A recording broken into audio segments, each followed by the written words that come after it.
आकाशवाणी पणजी रात के 9 बजे हैं। आइए सुनते हैं हमारा साप्ताहिक हिंदी कार्यक्रम। इस कार्यक्रम में आज आप सुन पाएंगे हिंदी और विज्ञान लेखन, डॉक्टर शुभ्रता मिश्रा की वार्ता। विज्ञान के विविध क्षेत्रों की जानकारी सहज और सरल ढंग से आम लोगों तक पहुंचाने के लिए हिंदी में विज्ञान लेखन का अपना विशेष महत्व है। वास्तव में लोक प्रसार के लिए विज्ञान विषयक तथ्यों, शोधों, खोजों और अद्यतन सूचनाओं को लिखित रूप प्रदान करना ही विज्ञान लेखन है। विज्ञान लेखन के कारण ही प्राचीन काल से अब तक तमाम वैज्ञानिक खोजें लोकोपयोगी सिद्ध हो सकी हैं। यूं भी यदि सोचा जाए तो मानव सभ्यता के आरंभ से ही जीवन और विज्ञान के बीच अत्यंत घनिष्ठ संबंध रहा है। विज्ञान के सिद्धांतों और वैज्ञानिक चमत्कारों को अपने जीवन में आत्मसात करते हुए मनुष्य आज विकसित सभ्यता के उस मकाम पर आकर खड़ा हुआ है जहां सर्वत्र उपलब्ध भौतिक सुख सुविधाओं ने उसे दुनिया के सबसे बुद्धिमान प्राणी के रूप में स्थापित कर दिया है। यह विज्ञान ही तो है जिसने सदैव मनुष्य को जीवन जीने का सही तरीका सिखाया है, उचित मार्गदर्शन प्रदान किया है। विज्ञान से जुड़े सभी छोटे बड़े पहलुओं से मनुष्य को गहरे जोड़ने में विज्ञान लेखन की बड़ी भूमिका होती है और उससे भी बड़ा महत्व उस भाषा का होता है जिसमें विज्ञान लिखा जाता है। इस तरह हम कह सकते हैं कि भाषा विज्ञान और मनुष्य के बीच अभिव्यक्ति का सेतु होती है और इसी भाषाई सेतु का काम भारत में हिंदी बखूबी निभाती आई है। भारत में हिंदी सर्वाधिक बोली और समझी जाने वाली भाषा है, इसलिए देश में हिंदी में विज्ञान लेखन का एक समृद्ध इतिहास भी है।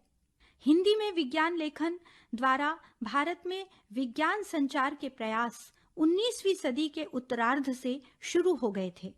हिंदी में विज्ञान लेखन की शुरुआत सन 1884 में पीयूष प्रवाह में अंबिका दत्त व्यास की विज्ञान कथा आश्चर्य वृतांत के प्रकाशन से मानी जाती है।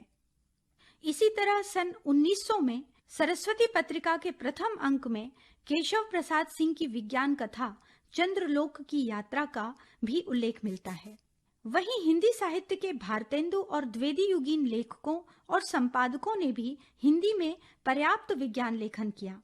पंडित बालकृष्ण भट्ट, पंडित महावीर प्रसाद द्विवेदी, पंडित चंद्रधर शर्मा गुलेरी और पंडित रामचंद्र शुक्ल जैसे साहित्यकारों ने अनेक विज्ञान विषयों पर अत्यंत सहज ढंग से लिखा। उस समय से ही हिंदी साहित्य की विविध विधाओं में विज्ञान को स्थान मिलने लगा था। सन 1924 में महापंडित राहुल सांकृत्यायन ने 22वीं सदी और डॉक्टर संपूर्णानंद ने पृथ्वी से सप्तऋषि मंडल तक नामक 2 प्रसिद्ध विज्ञान उपन्यास लिखे। इन सभी विज्ञान लेखनों से समृद्ध होते जा रहे विज्ञान साहित्य के प्रति आम हिंदी पाठकों की रुचि भी काफी बढ़ी। हालांकि हिंदी में लिखे ऐसे विज्ञान साहित्य में वैज्ञानिक तथ्यों को साहित्यिक पटुता के साथ लिखा जा रहा था। वहीं उसी दौर में साइंटिफिक सोसाइटी अलीगढ़, वाद विवाद क्लब बनारस, काशी नागरी प्रचारणी सभा वाराणसी, गुरुकुल कांगड़ी और विज्ञान परिषद इलाहाबाद जैसी संस्थाएं आंदोलनात्मक ढंग से काम करते हुए उर्दू एवं हिंदी में विज्ञान लेखन को जो विस्तार दे रही थीं, वह विशुद्ध विज्ञान लेखन था, क्योंकि उसमें साहित्यिक मर्म स्पर्शिता के दर्शन नहीं होते हैं।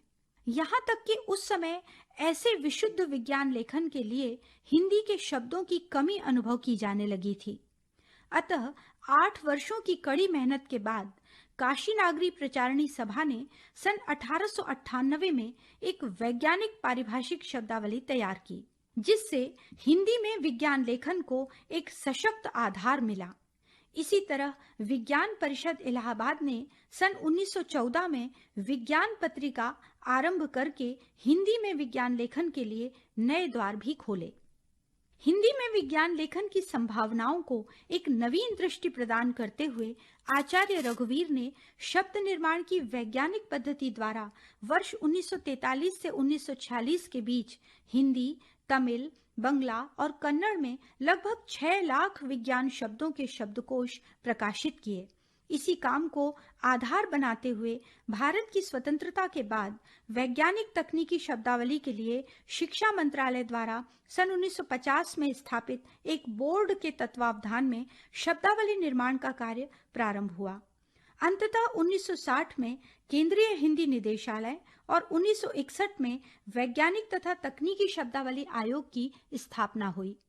वैज्ञानिक और तकनीकी शब्दावली आयोग आदि संस्थाओं ने लाखों की संख्या में विभिन्न विज्ञान शब्द गढ़ डाले हैं और नित नए विषयों पर शब्द निर्माण का काम अनेक स्तरों पर चल रहा है। इन शब्दों का उपयोग विज्ञान लेखन में बखूबी किया जाने लगा है। स्वतंत्रता के बाद भारत का योजनाबद्ध तरीके से वैज्ञानिक एवं औद्योगिक विकास शुरू हुआ, जिसके बारे में लोगों तक जानकारी पहुंचाने में हिंदी में विज्ञान लेखन को माध्यम बनाया गया। प्रसिद्ध विज्ञान लेखक डॉक्टर शिव गोपाल मिश्र ने स्वतंत्रता पूर्व हिंदी में विज्ञान लेखन, हिंदी में स्वतंत्रता परवर्ती विज्ञान लेखन, हिंदी विज्ञान साहित्य का सर्वेक्षण, हिंदी में विज्ञान लेखन कुछ समस्याएं, हिंदी में विज्ञान लेखन के 100 वर्ष जैसी अपनी कई पुस्तकों में विस्तार से उन सभी बातों का उल्लेख किया है जो देश में हिंदी में विज्ञान लेखन की लगभग पूरी जानकारी प्रदान करती हैं। चूंकि स्वतंत्रता से पूर्व या बाद के वर्षों से लेकर वर्तमान तक भारत में भी लगभग सभी वैज्ञानिक संस्थानों में शोध और लेखन अंग्रेजी भाषा में हो रहे हैं, लेकिन विज्ञान संचारकों और लेखकों द्वारा विज्ञान का लोक प्रसार हिंदी के साथ साथ अन्य भारतीय भाषाओं में किया जाता है। पिछले कुछ दशकों से हिंदी की लोकप्रिय विज्ञान लेखन विधाओं में कहानी, गल्प, नाटक, उपन्यास, लेख, कार्टून, डॉक्यूमेंट्री, विज्ञान आधारित फिल्में, व्याख्यान और विज्ञान कविताएं पाठकों को बेहद आकर्षित करने लगी हैं। साथ ही हिंदी में विज्ञान कथा और बाल विज्ञान साहित्य काफी पसंद किया जाता है। देश की सबसे लोकप्रिय हिंदी विज्ञान पत्रिकाओं में विज्ञान प्रगति, आविष्कार, इलेक्ट्रॉनिकी आपके लिए, स्रोत, विज्ञान प्रकाश, विज्ञान गरिमा सिंधु आदि हैं। पिछले कई दशकों से विज्ञान समाचारों और लेखों को दैनिक समाचार पत्रों में विशेष रूप से छापा जाने लगा है। इसमें कोई संदेह नहीं है कि हिंदी विज्ञान लेखकों के परिश्रम का ही यह सुफल है कि आज हिंदी विज्ञान लेखन सामग्री के कारण भारतीय समाज अशिक्षा, अज्ञानता और आडंबरवाद जैसी सोचों के कारण शताब्दियों से चली आ रही कई कुरीतियों, रूढ़ियों, अंधविश्वासों और पाखंडों को छोड़ सका है। हिंदी विज्ञान लेखकों की लेखनी ने पाठकों को तर्कसंगत ढंग से सोचने की दृष्टि और विवेक प्रदान करने के प्रयास किए हैं, जिससे लोगों में आत्मविश्वास विकसित हुआ है और वे जीवन की चुनौतियों का सामना विवेकपूर्ण ढंग से कर पाने के योग्य बन पा रहे हैं। आधुनिक हिंदी विज्ञान साहित्य में अपना बहुमूल्य योगदान देने वाले पुरोधाओं में गुणाकर मुले, प्रोफेसर यशपाल, नार्लीकर, शुकदेव, मधुपंत, देवेंद्र मेवाड़ी, अरविंद गुप्ता, सुभाष लखेड़ा, कपूरमल जैन आदि आते हैं। विगत 2-3 दशकों से हिंदी में विज्ञान लेखन में कई और भी लेखक और लेखिकाएं विज्ञान साहित्य को समृद्ध बनाने में प्रयासरत हैं। इनमें प्रमुख रूप से दिनेश मणि, अरविंद मिश्र, मनीष मोहन गौरे, जाकिर अली, नवनीत गुप्ता, कृष्णनंद पांडे, विनीता सिंघल, शुभ्रता मिश्रा, प्रकृति चतुर्वेदी, प्रज्ञा गौतम, संगीता चतुर्वेदी, शुचि मिश्रा आदि शामिल हैं। स्वतंत्रता के बाद के 75 सालों में भारत ने अंतरिक्ष विज्ञान, जीव विज्ञान, समुद्र विज्ञान आदि अनेक मूलभूत विज्ञान शाखाओं से लेकर सूचना प्रौद्योगिकी, कंप्यूटर में अद्भुत अनुसंधान और विकास करके अपनी वैश्विक स्थिति लगातार सशक्त बनाई है। अद्यतन आंकड़ों के अनुसार विश्व की तीसरी सबसे बड़ी वैज्ञानिक और तकनीकी जनशक्ति भारत में है। आज भारत विज्ञान और प्रौद्योगिकी अनुसंधान के क्षेत्र में अग्रणी देशों में 7वें, मौसम पूर्वानुमान एवं निगरानी के लिए प्रत्यूष नामक शक्तिशाली सुपर कंप्यूटर बनाकर 4थे, नैनो तकनीक संबंधी शोधों में 3रे और वैश्विक नवाचार सूचकांक में 46वें स्थान पर है। देश की इसी वैज्ञानिक प्रगति की जानकारी हिंदी में सरल और पठनीय रूप में लिखकर भारतीय विज्ञान लेखक आमजनों तक पहुंचाने में संलग्न है। हिंदी दुनिया की दूसरी सर्वाधिक बोली जाने वाली भाषा है, जिसमें विज्ञान लेखन अन्य भाषाओं की तुलना में अधिक हो रहा है। इसका कारण कहीं ना कहीं विदेशों में भी हिंदी की निरंतर बढ़ रही लोकप्रियता भी है।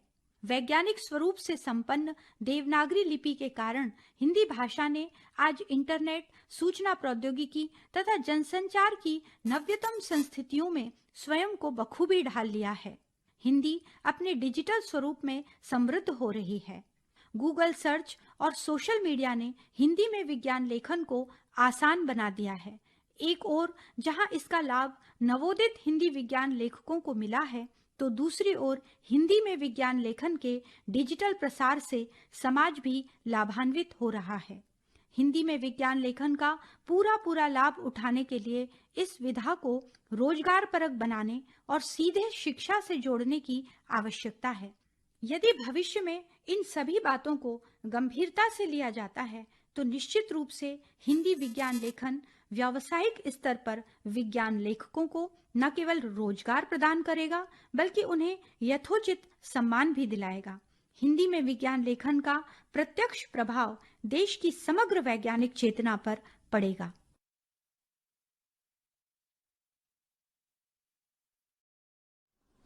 हिंदी और विज्ञान लेखन, डॉक्टर सुब्रता मिश्रा की वार्ता अभी आपने सुनी।